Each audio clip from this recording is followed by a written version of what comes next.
I've got an antique Singer model 127 with Sphinx or Memphis decals.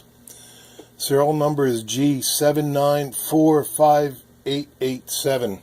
Dates it to 1920. It's not too bad. The decals have some wear, which takes away from some of the luster it typically has.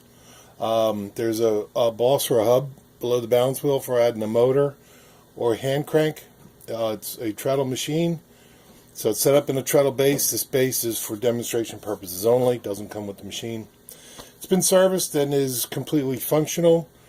And basically just going to show you how well it stitches. I've got 6 layers of denim, which were already stitched once for photo in the ad.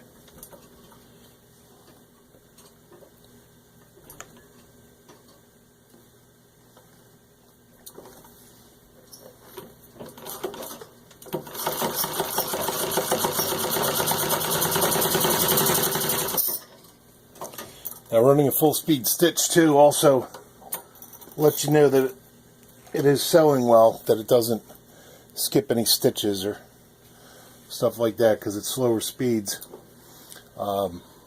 those don't happen if the problem exists.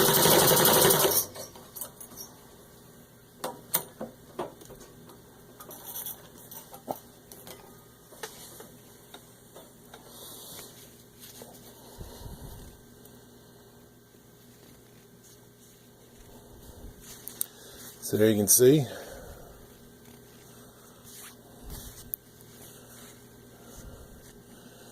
Equal stitch both sides, no skip stitches. There you have it.